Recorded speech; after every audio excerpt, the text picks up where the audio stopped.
Settle in. Let the sounds of your world begin to fade, replaced by the gentle hiss of a gas lamp and the distant rhythmic clopping of hooves on damp cobblestones. We are going back to a time when the line between life and death was not a line at all, but a blurry, uncertain fog. A time when medicine was a blend of hopeful guesswork and outright butchery, and the most terrifying place you could wake up was in a velvet-lined box, 6 feet underground. You see, for those with enough money to afford their own anxieties, death came with a peculiar little accessory. A simple string, tied delicately around a cold finger, snaking its way up through the soil to a small, unassuming bell. It was not a memorial. It was an alarm system, a last, desperate plea against the ultimate claustrophobic nightmare. So take a slow, deep breath, and let's listen to the silence between the rings. The morning arrives not with a gentle dawn, but with a thick, gray mist that clings to everything, tasting of coal smoke and damp earth. You awaken to a cold that has seeped through the very walls of your home, a persistent chill that lives in your bones. The sounds of the city begin as a low rumble, the groan of a heavy cart's axle, the distant shout of a street vendor setting up his stall, the ever-present, hacking coughs of your neighbors.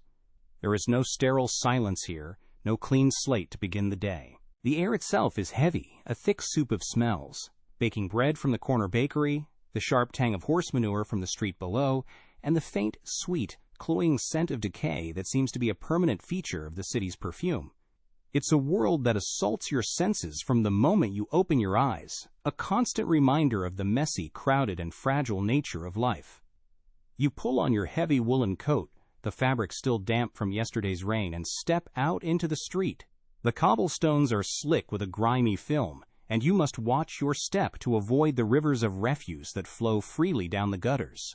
The fog is so dense you can barely see 20 feet ahead, turning familiar buildings into ghostly silhouettes and muffling the city's sounds into an eerie echo. People emerge from the mist like apparitions, their faces pale and drawn in the half-light. This is a city built on shadows and secrets. Every alleyway could hide a thief, every doorway a story of loss. And beneath it all, that quiet, unspoken fear. You pass a funeral procession, the black-plumed horses moving at a somber pace, and you can't help but wonder, did the doctor check carefully? Did he hold a mirror to the lips long enough? Or is someone in that ornate casket simply a very, very deep sleeper? By midday, the sun has burned through some of the fog, but it offers little warmth. You find yourself in the market square, a chaotic symphony of human activity. The air is thick with the shouts of merchants hawking their wares, eels and oysters glistening on beds of wet seaweed, pyramids of root vegetables still caked in dirt, chickens squawking in their cages. The press of the crowd is a living thing, a jostling, shoving, coughing mass of humanity. You feel the brush of a stranger's arm, smell the gin on a man's breath as he pushes past. It's here, amidst the vibrant, dirty business of living, that the fragility of it all feels most acute. You overhear 2 women gossiping about a neighbor who was struck down by a fever, declared dead, and then sat bolt upright on the cooling board just as the undertaker arrived. They laugh, a nervous, high-pitched sound. It's a miracle, they say, but you know it's just a coin flip, a terrifying random chance. Let's talk about the doctors, shall we? These men, in their somber coats that always seem to smell vaguely of formaldehyde and failure, are the gatekeepers between this world and the next. Their science is a magnificent tapestry of misunderstood Latin, leeches, and a confident bedside manner that masks a profound ignorance. They diagnose a fatal miasma with the same certainty that you might use a web search to convince yourself a common headache is a terminal disease. A coma, a seizure, a state of shock. These are not distinct conditions to them. They are simply quiet. And quiet, all too often, is mistaken for gone. So they listen for a heartbeat, with an ear pressed to a chest, through layers of thick fabric, in a noisy, drafty room. They hold a feather to the nose. And if the feather does not stir, they nod gravely, collect their fee, and move on, leaving the family to their grief and the patient to their predicament. As evening descends, the gas lamps are lit, casting long, dancing shadows that make the city even more mysterious. You seek refuge in a tavern, the air warm and thick, with the smells of pipe tobacco, spilled ale, and roasting meat. The low ceiling traps the noise, a constant murmur of conversations, punctuated by the clatter of tankards and the occasional burst of loud laughter. This is where the day's anxieties are drowned in cheap spirits. You sit at a dark, sticky wooden table, listening to the stories being told around you. And inevitably the conversation turns to the dead. Or the not quite dead. A man with wild eyes and shaky hands tells a story he swears is true, about a local cemetery where a night watchman heard a faint ringing, a desperate, tiny tinkle, tinkle, tinkle coming from the newest plot. He dismissed it as the wind, of course. Who wouldn't? The consequences of being wrong are just too ghastly to contemplate. The man's story hangs in the air, a chilling counterpoint to the tavern's false cheer. He lowers his voice, leaning in conspiratorially. The family, he says, had the grave exhumed a week later, just to quiet some legal dispute over the inheritance. And when they opened the coffin, well, the horror was not in what they saw, but in the details. The man's fine burial suit was torn at the collar, his fingernails were broken and bloody, and the inside of the coffin lid was covered in long, frantic scratches, a final, silent testament to a terror no one on earth can truly comprehend. The tavern suddenly feels colder. The laughter from the other table sounds hollow. The fear is no longer a vague, societal dread. It has a face, it has a name, and it has splintered, bloody fingernails. If this tale is settling into your bones, feel free to leave a like, but only if you truly mean it. You walk home through streets that are now nearly empty. The fog has rolled back in, thicker than before. Your footsteps echo, the only sound besides the drip of water from a rusty gutter and the distant, mournful toll of a church bell marking the late hour. Every darkened window looks like a vacant eye. Every gust of wind sounds like a whisper. You think about the string and the bell. Such a simple, elegant solution to such a profound, primal horror. But what if the string breaks? What if the bell is muffled by a heavy snowfall? What if the night watchman is drunk, or deaf, or simply doesn't care? It's a fragile thread of hope in a world of overwhelming certainty. The certainty of the coffin, the soil, the silence. The device meant to bring comfort only serves as a constant, tiny reminder of the horror it's designed to prevent. Finally, you are in your own bed, the familiar darkness of your room a thin blanket against the night. You lie still, listening to the creaks and groans of the old house. The wind whistles through a crack in the window frame. You pull the covers up to your chin, the rough linen a small comfort against the lingering chill. You close your eyes, willing sleep to come.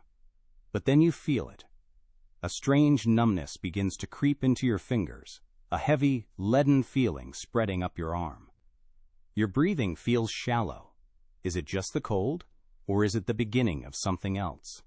For one heart-stopping second, you are utterly paralyzed by the thought, what if this is it? What if you close your eyes now, and the next time you open them, the only thing you see is the suffocating darkness of polished wood, just inches from your face?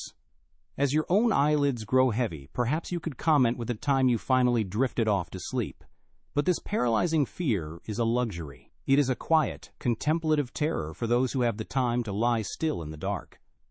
For most, the darkness is not an end point to be feared, but a starting point to be endured. Before the city even thinks of waking, your day has already begun, not with a thought, but with a deep, bone-weary ache. There is no gentle transition from sleep to wakefulness, only the brutal shock of cold and the immediate demand of labor. The bell above the grave is a distant, poetic notion. The only bell that matters to you is the factory bell, the church bell marking the hour. The relentless toll that measures your life not in years but in shifts, in loads, in the slow grinding erosion of your own body. This is the daily grind, the great unthinking machine that consumes your waking hours, and it cares little if you are truly awake or simply moving on instinct. Let us go down, deep into the earth, where the sun is a forgotten myth. You are a miner. The day begins not with light, but with the descent into a deeper darkness, the rickety cage groaning as it lowers you into the planet's gut. The air changes instantly, growing thick and heavy, tasting of damp stone and coal dust. It coats your tongue, your throat, the inside of your lungs. This is the air you will breathe for the next 12 hours. Your world is a tiny bubble of flickering light from the lamp on your cap, a weak, sputtering flame that pushes back the oppressive absolute blackness by mere inches. The silence here is a living thing, a pressure on your eardrums, broken only by the rhythmic dripping of water and the sound of your own strained breathing. The cold is a constant companion, a damp chill that seeps through your clothes and settles deep in your joints, a permanent resident in your bones. Your work is a simple, brutal rhythm. You swing the pickaxe, your shoulders and back screaming with the familiar fire of strained muscles. The shock of the impact travels up the wooden handle, into your hands, your arms, a jarring vibration that will leave your fingers numb by day's end. The metal rings against the coal seam, a sharp crack in the subterranean silence. Then you shovel the broken black rock into a cart, your body a simple lever, repeating the same motion again and again. Swing, crack. Scrape, lift, dump. Swing, crack, scrape, lift, dump. There is no thought, only the motion. You see the faint glint of fool's gold in the rock, and feel nothing. You've learned long ago that not all that glitters is worth the effort. You hear a distant creak from the support timbers and you don't flinch. You just keep swinging. The break for a meal is a brief pause in the darkness. You do not ascend. You simply find a less damp spot of rock and sit, the darkness still absolute beyond your lamp's glow. You unwrap a piece of stale bread and a lump of hard cheese, your hands so black with coal that they stain the food as you eat. You chew slowly, mechanically, the taste of dust overpowering any other flavor. You are surrounded by other men, their faces ghostly masks of grime in the lamplight, their eyes hollow. They speak little, conserving energy. Someone coughs, a deep, rattling sound from the chest that echoes horribly in the confined space. It's a wet, productive cough, and you know what he will spit out will be thick and black. The black lung, they call it. A miner's inheritance. It's not a matter of if, but when. You think of old man Hemlock, who worked this same seam for 40 years. He didn't die in a collapse, or an explosion of fire damp that turns the air into a furnace. He just stopped. One morning, he coughed for a solid 10 minutes, a terrible body-racking spasm, then lay back down, and his breathing grew shallow, then silent. The doctor, when he finally came, said his lungs had simply turned to stone. They listened for a heartbeat for less than a minute before declaring him gone. You wonder, as you finish your bread, if Hemlock was really gone, or just so exhausted, so deprived of air, that his body had entered a state of quiet protest. A state that looks, to a man in a hurry, exactly like death. You pack up your meager meal, the break is over. Time to swing the pickaxe again.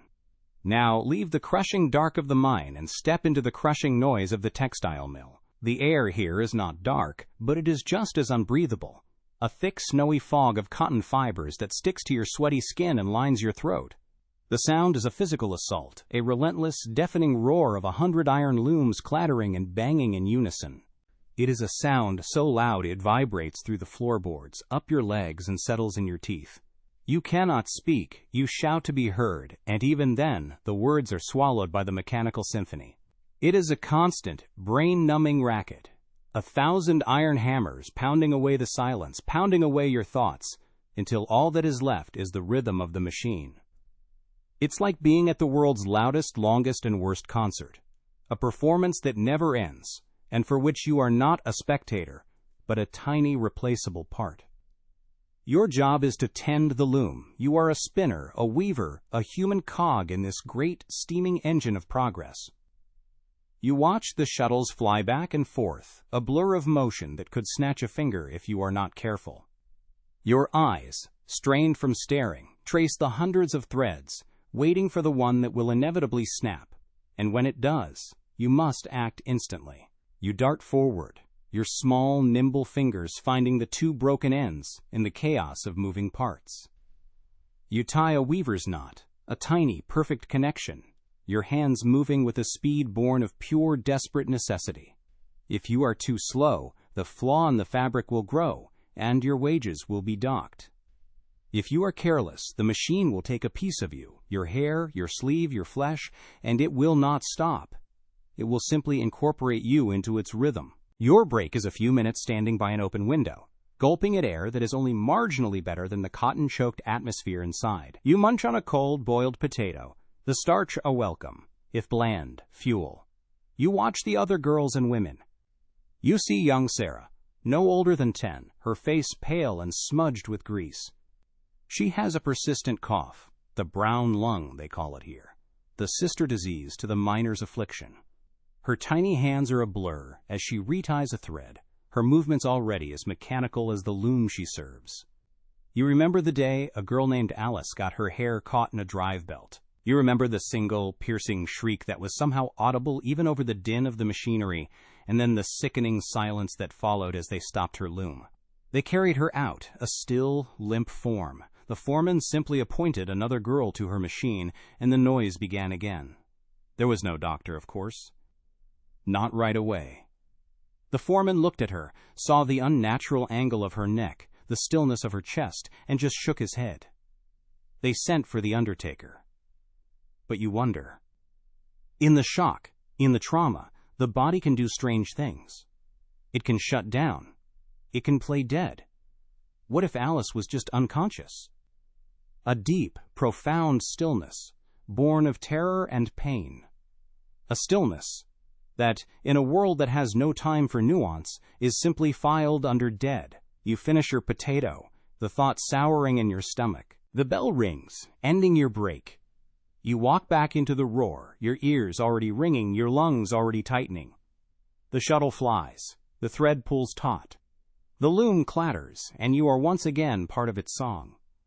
Let the noise fade and be replaced by a suffocating heat. It is 3 a.m, and you are a baker.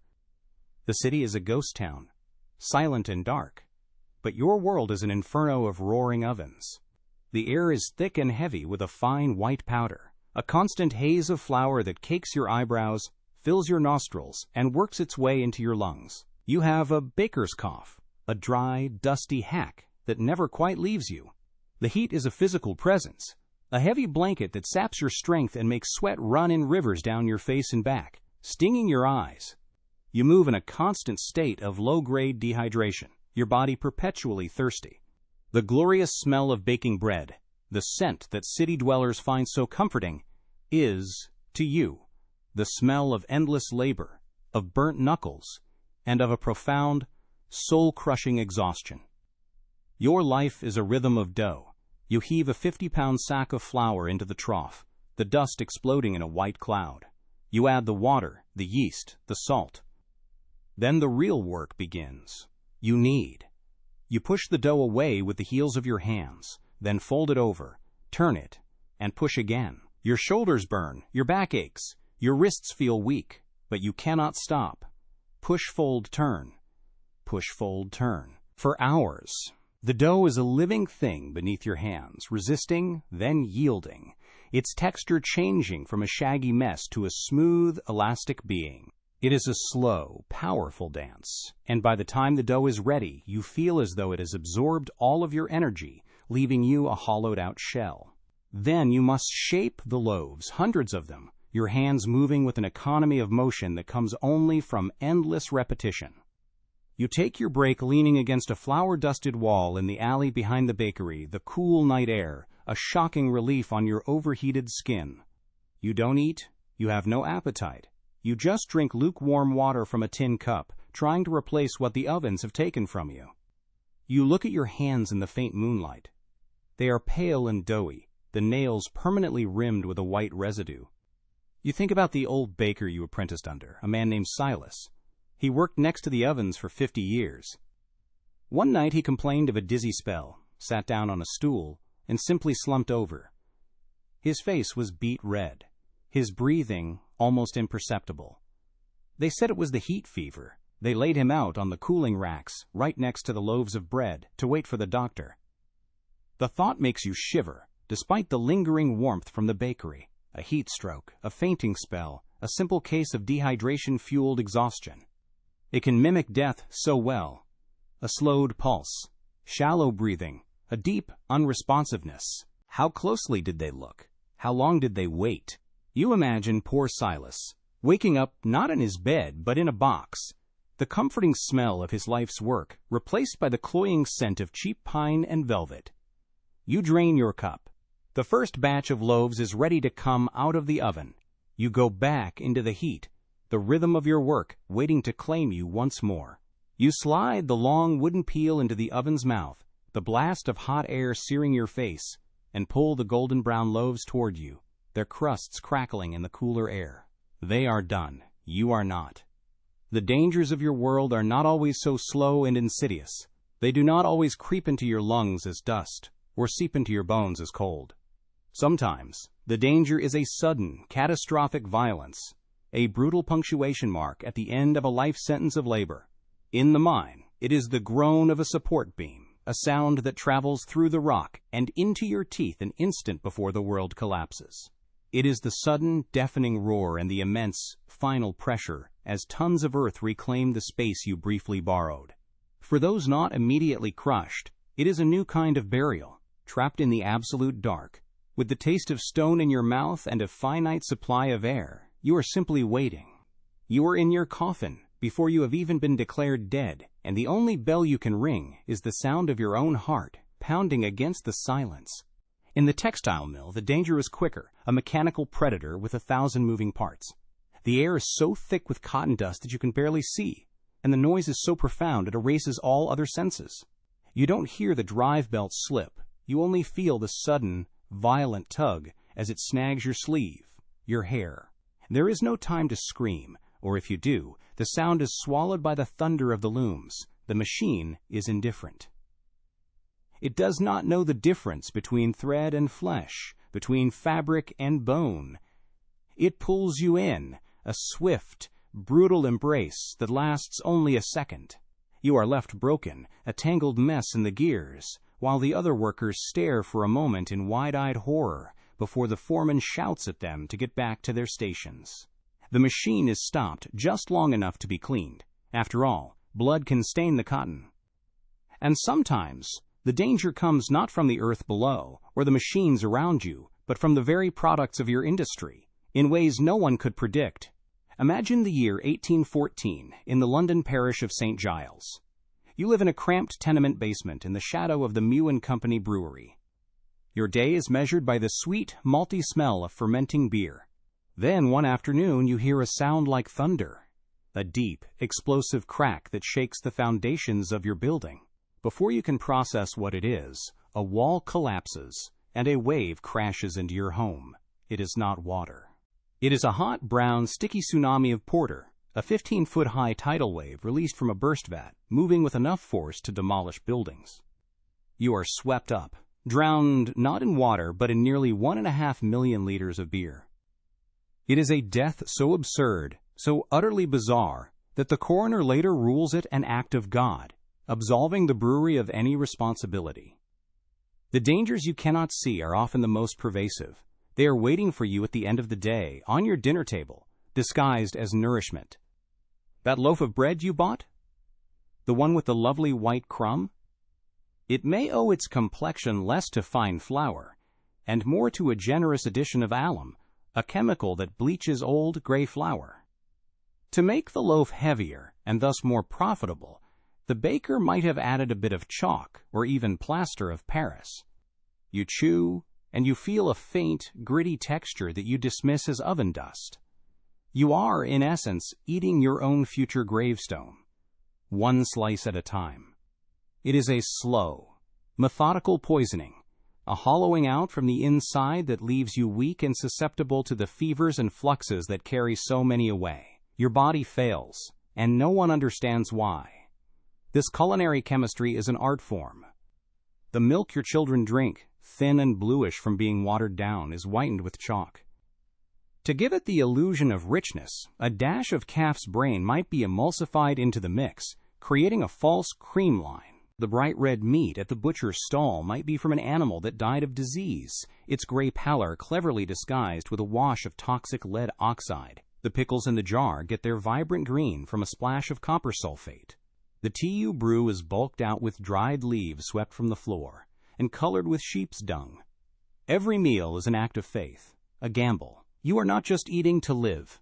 You are surviving your supper.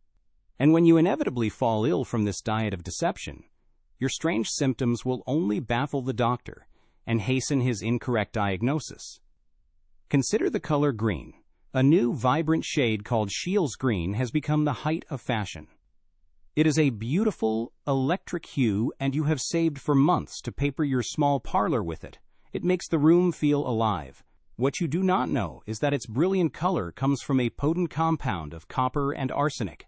And as the damp London air interacts with the paper, it releases tiny, invisible particles of arsenic into the room. You breathe it in, day after day. You develop a nagging cough, a constant nausea, a profound weakness. The children grow pale and listless. The doctor comes, shakes his head, and speaks of bad air, of a miasma rising from the river. He never once suspects that the very walls of your home are patiently, silently, and beautifully killing you, lulling your body into a state of lethargy that looks an awful lot like the end. When your body is racked with pains from your work, your food, and your very walls, you turn to the promise of a cure. A man on a cart rolls into the market square, his voice booming, selling a bottle of dark liquid he calls Godfrey's Cordial. It is a miracle, he says, for calming colicky babies and soothing fretful children. And it works. A few drops, and the screaming infant falls into a deep, peaceful slumber. The exhausted mother weeps with gratitude. She does not know that the cordial's magic ingredient is opium. She is not calming her child. She is drugging it into a stupor, depressing its respiratory system to a near standstill. The baby is quiet, unnaturally so. It is a stillness that looks like sleep, but flirts dangerously with something far more permanent. The line is so very, very thin. Then there are the true miracle cures of the modern age, whispered about with a kind of scientific reverence. A new element has been discovered, radium. It glows with an ethereal light, a captured star, and it is marketed as the key to vitality. Wealthy patrons drink water laced with radium, believing it will cure all that ails them, from arthritis to impotence.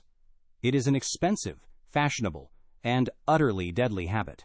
Meanwhile, in a factory in New Jersey, young women are hired to paint the dials of watches with this luminous substance. To get a fine point on their brushes, they are instructed to lick the tips. They are called the ghost girls because they literally glow in the dark when they walk home. It's a fun party trick until their teeth start falling out and their jaws begin to crumble, eaten away from the inside by the very light they work with. When these women die, in agony, their bodies are still so radioactive that they continue to glow faintly in their coffins. It is a grim, beautiful, and terrifying spectacle. A final, silent protest from a body that was declared dead, but is still, in its own atomic way, intensely active. It is the ultimate irony. A life's work that provides a light to tell the time, and in doing so, hastens the moment when time runs out. They were not buried with a bell, but they had their own alarm, a soft green glow seeping up through the soil, a message that something down there was not entirely at rest. In a world so saturated with visible and invisible poisons, from the arsenic on your walls to the radium on your watch, a sudden collapse or a deep, unresponsive coma is not a medical anomaly. It's just a side effect. In this age, your body is a walking battlefield, and the enemy is not always a visible force, but an invisible, patient siege from within. Let us speak of the consumption, the disease of poets and paupers alike. It does not arrive like a thunderclap, but like a soft, persistent fog. It begins as a simple weariness you cannot sleep away, a new weight in your limbs. Then comes the cough, not a vulgar, rattling affair, but a delicate, dry little tickle in your throat, a private, almost polite announcement of your slow decline. Soon that polite cough becomes a traitor, bringing with it a bloom of bright arterial red in your handkerchief. You develop a low, constant fever that gives your eyes a startling, feverish brilliance and puts two hectic, rosy flags on your pale cheeks. You are, in a strange way, beautiful. Friends will remark that you have never looked so alive. even as you are quietly, gracefully spitting your life away.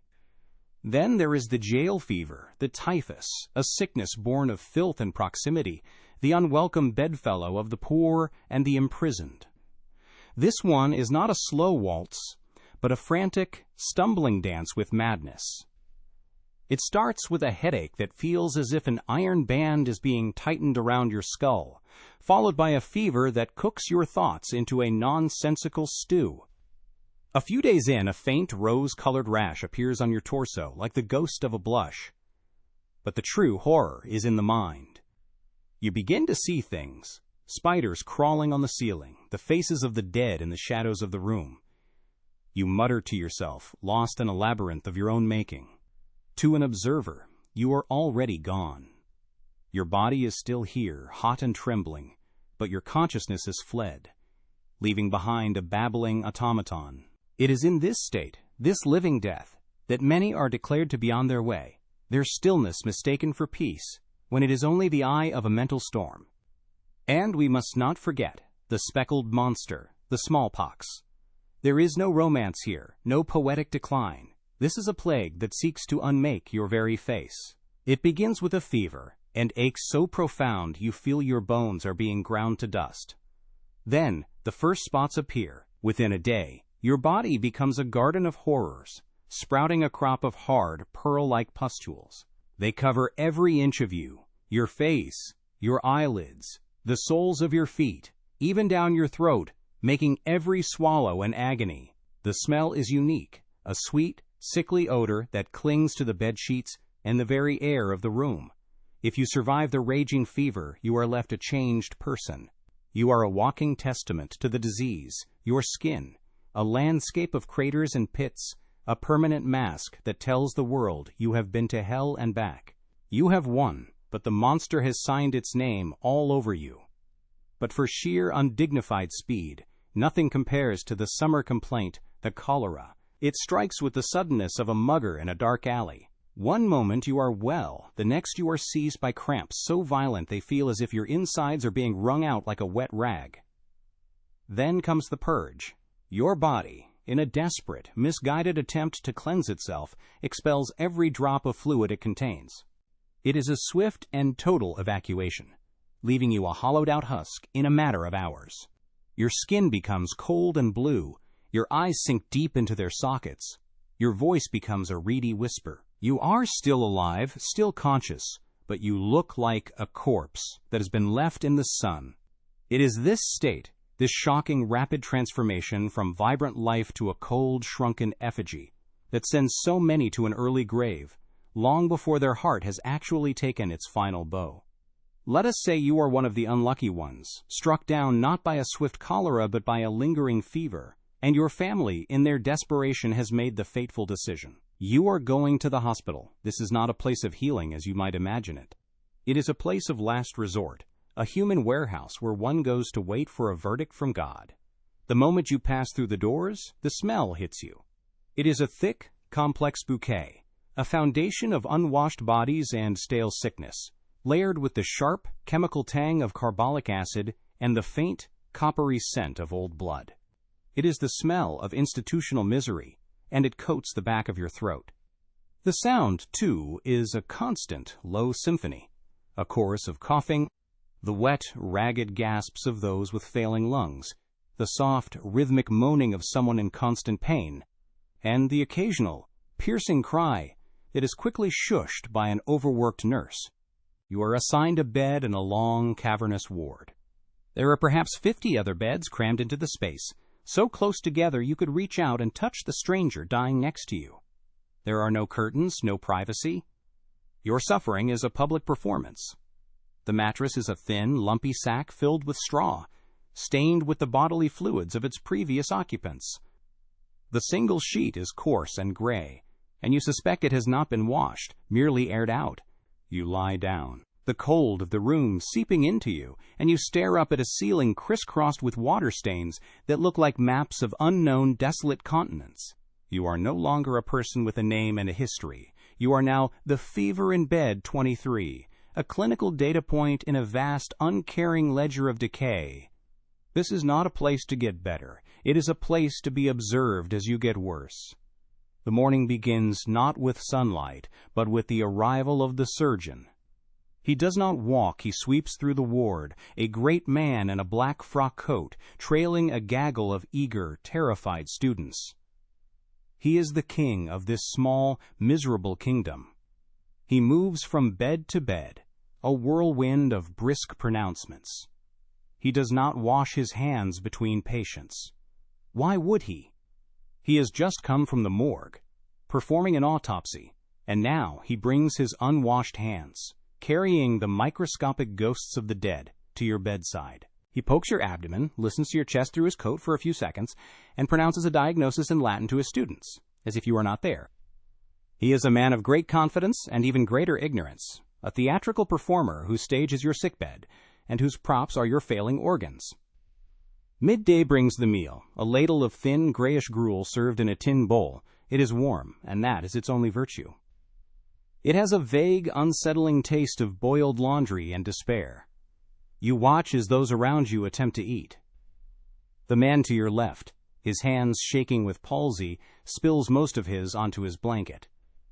The woman to your right, in the final stages of consumption, is too weak to lift her spoon and simply stares at her bowl with hollow eyes. The sounds of slurping and weak, wet coughing fill the air. A nurse, a stout woman whose expression has been permanently set to one of weary resignation, moves down the aisle, collecting the bowls, offering no words of comfort. This is not about nourishment for the soul. It is the most basic fuel, a meager offering to a body that is already shutting down its engines one by one. The afternoon is when the real theater begins. A porter comes for a man 3 beds down, a laborer with a leg that has turned a deep, angry black from gangrene. He is being taken to the operating theater. You have heard of this place. It is not a sterile sanctuary, but a wooden amphitheater. The tiered seats filled with spectators, students, and any passing doctors who wish to see the show. At the center is a simple wooden table with leather straps. The floor around it is covered in sawdust to soak up what is to come. There is no anesthetic, not yet. The man is given a leather strap to bite down on, and a generous swig of brandy. The surgeon, his sleeves rolled up, selects a saw from a velvet-lined box. The man's screams begin the moment the steel touches his skin, a high, animalistic shriek that you can hear even from the ward, a sound that will echo in your memory long after it has stopped. The surgery is a race against pain. The surgeon is judged not by his precision, but by his speed. A good leg amputation can be done in under a minute. You hear the rhythmic, grating sound of the saw cutting through bone, a sound that is somehow more terrible than the screaming. Then, a wet thud as the severed limb is tossed into a bucket. The screams subside into a low, continuous moaning. The surgeon, spattered with blood but triumphant, holds up the stump for his audience to admire his handiwork, before cauterizing it with a red-hot iron. The smell of burning flesh briefly overpowers the ward's usual aroma.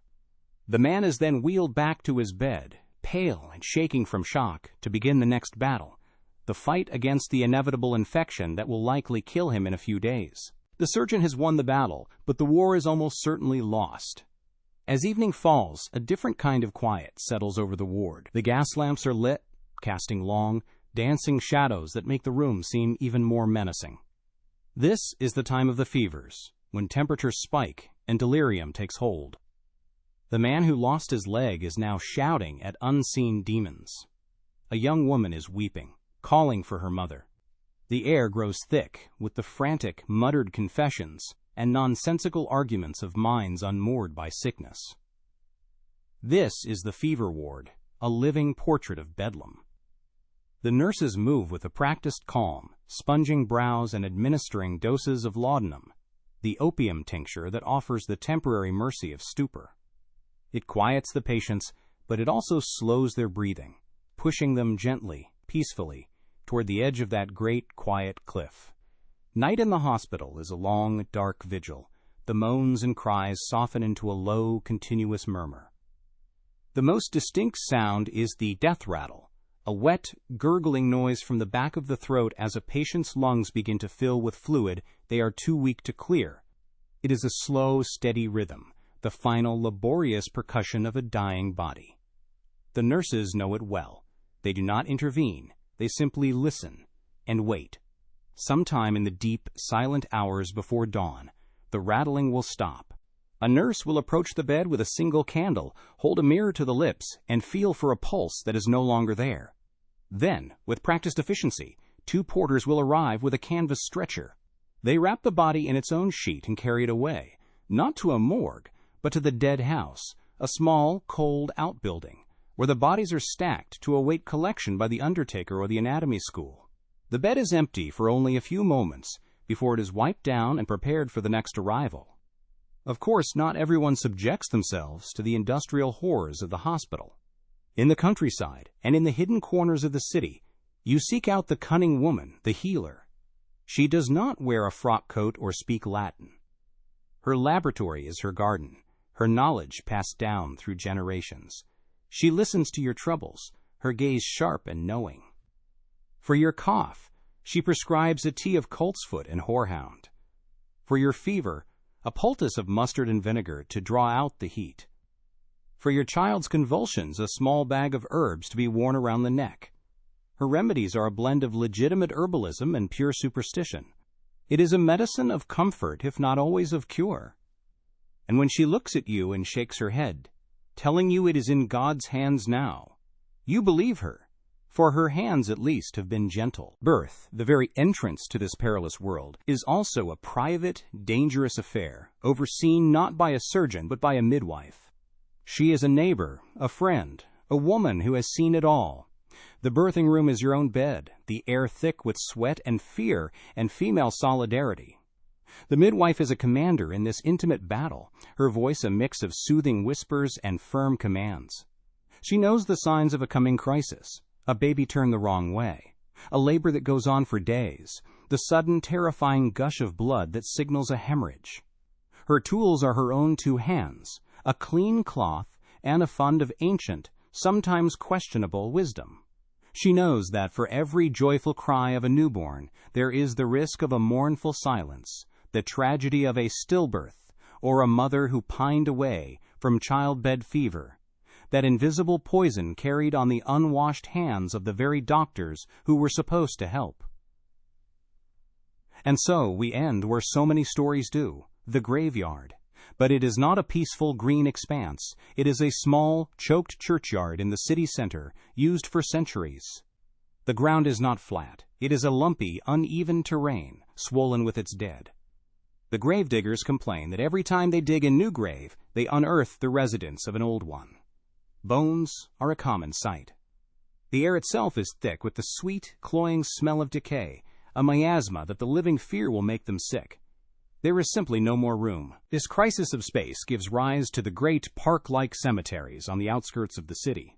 But it also gives rise to a more immediate, more gruesome profession, that of the resurrection man. The fresh mounds of earth are not memorials. They are targets.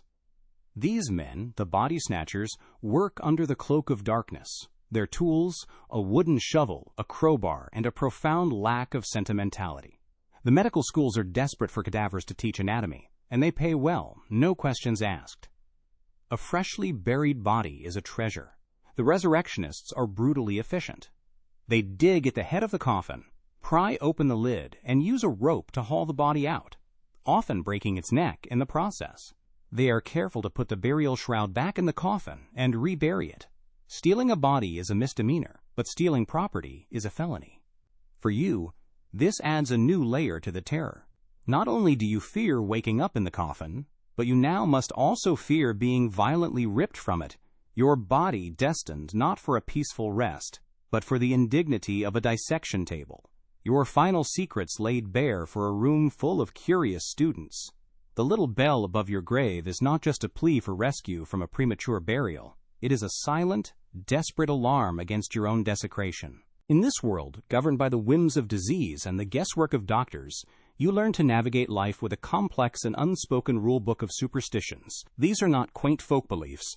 They are a form of spiritual insurance, a desperate attempt to impose order on a world of terrifying randomness. You learn never to spill the salt, for each tiny grain that escapes is an invitation to the devil to sit at your table. You walk the long way around a ladder, not for fear of a falling bucket, but for fear of breaking the sacred trinity represented by its shape and inviting a curse. A black cat crossing your path is a dark omen, a shadow of misfortune that will follow you for the rest of the day. These are the small rituals, the daily negotiations with fate, all designed to ward off the ultimate piece of bad luck. The moment a tired doctor, a grieving family, and an impatient undertaker all make the same, simple, irreversible mistake. You find yourself crammed into a small parish church for a wedding, the air thick with the competing smells of damp wool, wilting flowers, and the faint, collective odor of human anxiety. This is not a celebration of romantic love in the way you might understand it. It is a practical, vital alliance, a union of families and fortunes, and a biological imperative to create more hands for labor and heirs for property.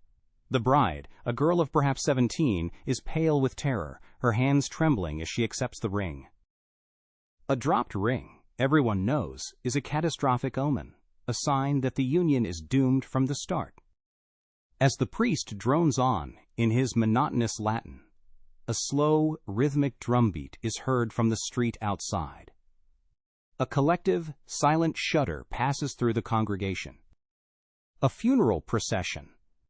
To have a wedding crossed by the path of the dead is the worst luck of all, a clear and terrible prophecy that the marriage bed will soon become a deathbed.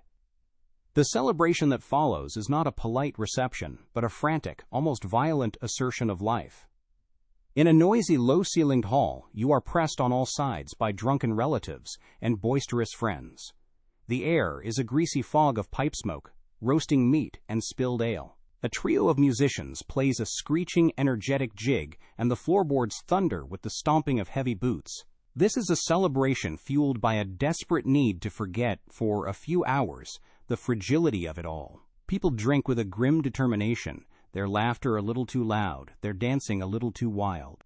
It's less a party and more a controlled riot against the silence that waits for them all. You overhear a man telling a story, punctuated by slaps on the back, about a bride in a neighboring village who fainted at the altar and was nearly put in her coffin before she awoke with a scream, a tale told not as a horror story, but as a hilarious, cautionary joke. The rituals surrounding death are even more rigid, a solemn theater of grief with a terrified, unspoken question at its heart. When a death occurs in a house, all the clocks are stopped at the precise moment of passing. Every mirror is covered with a black cloth lest the soul of the departed, confused on its journey, become trapped in the reflection. Then comes the wake, the long vigil where friends and families sit with the body, which is laid out in the best room of the house. This is not just about paying respects, it is a paranoid, multi-day observation. Every eye in that dimly lit room is watching for the faintest sign, a twitch of a finger, a flutter of an eyelid, the slightest rise and fall of the chest. It is a quiet, desperate audit, a final check of the accounts before the body is sealed away in its wooden prison, a last chance to correct the ultimate clerical error. Life, however, cannot be all grim vigils and fearful rituals. You find yourself swept up in the chaotic joy of a public fair. The town square is a churning river of humanity, a symphony of shouting vendors, squawking chickens, and the discordant music of a hurdy-gurdy. The air is thick with the smells of fried onions, horse manure, and the sweet, cloying scent of cheap gin. Here, the absurd is put on display for a penny. You might see a woman with a pig's face, a man who eats stones, or the preserved body of a two-headed calf. The main attraction, however, is often the most brutal. A public execution is not a somber, hidden affair. It is the headline act, a piece of civic theater with a moral. You stand in the crowd, shoulder to shoulder with pious grandmothers and wide-eyed children, and watch as a condemned man is led to the gallows. There is a collective gasp as the trapdoor opens, a strange, thrilling, horrifying moment that serves as a visceral reminder of just how quickly and publicly a life can be extinguished. Fear, you discover, is a commodity, and it is sold cheaply on street corners. Hawkers push lurid pamphlets and broadsheets into your hands, their pages filled with sensational stories printed in crude black ink. A pamphlet from the 1840s might warn of the London burking menace, detailing, with gruesome relish, how body snatchers are now simply murdering people to sell their fresh corpses to the anatomy schools. You read ballads about famous criminals, their final defiant words on the scaffold immortalized in clumsy verse. But most unsettling are the pamphlets that cater to your deepest fear. They offer a dozen surefire tests to distinguish true death from a trance, suggesting methods like applying a hot poker to the soles of the feet, or firing a pistol next to the ear of the presumed corpse. These cheap, terrifying little books spread through the city like a virus, ensuring that the quiet, private horror of premature burial becomes a loud, public, and endlessly debated obsession. But even the longest, darkest night must eventually yield to a dawn, however reluctant. The accumulated weight of all this fear, the fear of the mine, the loom, the bread, the doctor, the coffin, could not be borne forever. A new sound began to rise above the din of the factories and the rattle of the fever wards. It was not a loud sound at first. It was the quiet scratch of a scientist's pen in a laboratory, the reasoned arguments of reformers in dusty parliamentary chambers, the collective murmur of a public that was slowly, painstakingly becoming aware. It was the slow, dawning realization that a society could not be built on a foundation of sawdust bread and terrified whispers. The age of miasmas and mystery was beginning to recede, washed away by a rising tide of evidence, outrage, and the simple revolutionary idea that a life, any life, should not be a gamble. The first great battles were fought on the dinner table. Men of science, armed not with swords but with microscopes, began to wage war on the invisible poisons in your food. They placed a drop of city milk under a lens and found not nourishment, but a chemical soup of chalk and brains. They analyzed the vibrant green pickles and found the deadly glint of copper. They burned the white bread and identified the ashen remains of plaster and alum. These findings were not kept in academic journals. They were published in newspapers, shouted in the streets. For the first time, the baker who bleached his flour and the butcher who painted his meat were not just shrewd businessmen. They were named, shamed, and branded as public enemies. If today you can bite into a loaf of bread and taste only wheat, or drink a glass of milk without considering its chemical composition, you owe a debt to these microscopic detectives who taught a whole society to look closer, to demand the truth, and to trust what was on their plate. This new scrutiny then turned its gaze upon the great, hungry engines of industry. The relentless roar of the looms and the crushing dark of the mines were pierced by the voice of regulation. Committees were formed. Inquiries were made. Men in clean suits descended into the coal-dusted blackness and walked the vibrating floors of the textile mills, their faces etched with a horror that the workers had long ago learned to accept as normal. The result was a slow, grudging change. The first factory acts were passed, clumsy and imperfect laws that dared to suggest a child of 9 should not work a 14-hour day, that a moving drive belt should perhaps have a guard around it. Every safety warning you now see, every pair of goggles you are required to wear, every automatic shutoff on a dangerous machine is a distant echo of a shriek that was once swallowed by the thunder of the looms, a testament to the idea that a human life is worth more than the yard of cotton it can produce. And in the hospital, the most profound revolution of all was taking place. The vague specter of the miasma was finally slain by the discovery of something far smaller and far more real, the germ. The surgeon who once strode from the autopsy table to the operating theater with bloody, unwashed hands was now forced into the strange new ritual of scrubbing with carbolic acid. The hospital itself began to change. The air, once thick with the smell of decay, now carried the clean, sharp scent of antiseptic. Wards were aired out, floors were scrubbed, and the simple, miraculous act of providing clean water and sewers to a city did more to save lives than all the leeches and Latin pronouncements of the past. The doctor's ear, pressed against a chest, was replaced by the cold, precise bell of a stethoscope, a device that could hear the quietest, most fluttery heartbeat with undeniable certainty. The question of life or death was no longer a matter of opinion. It was becoming a matter of fact. And so the little bell above the grave began to fade into obscurity, its purpose was made redundant by this cascade of quiet innovations. The invention of the stethoscope offered a clear, audible answer to the question, "Is anyone in there?" The development of modern embalming, a procedure designed to preserve the dead for viewing, also served as the ultimate, if grim, guarantee that they were, in fact, dead. The fear did not vanish overnight, but its sharp, immediate terror began to soften, transforming from a rational concern into a Gothic curiosity. The safety coffin became a relic, a patented absurdity from a more paranoid time. The silence of the graveyard was slowly being reclaimed, was no longer a place of suspense, a stage for a potential horror story, but was once again becoming a place of simple, uncomplicated rest. The bell above the soil fell silent, but it did not disappear. It simply moved. It left the graveyard and took up residence in our minds and our culture as a powerful, enduring symbol.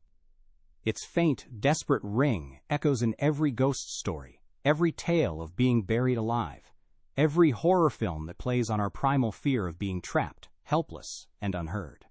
It is the ancestor of the modern urban legend about the person who wakes up in the morgue, and it is the quiet, nagging dread behind our own claustrophobia. The string and the bell became a metaphor for that fragile thread of connection to the world, the fear that it might be cut, and that we might be left alone in the dark, screaming into a silence that no one will ever hear. It is a reminder that our deepest horror is not death itself, but the process of being mistaken for it. And so, you lie here now, in the quiet of your own time. The air you breathe is clean. The silence in your room is not threatening. It is peaceful. The house does not groan with the weight of unseen dangers, but settles with the familiar comfort of home. The darkness behind your eyelids is not a prelude to a wooden box, but an invitation to rest. All of the quiet assurances of your world, the food, the medicine, the simple safety of your own bed, are a legacy, a vast, invisible inheritance of reforms and revolutions, of battles fought in laboratories and factories and sick rooms. They were won for you by those who lived with a fear you can now only imagine. So let the silence be a comfort. Let the darkness be a blanket.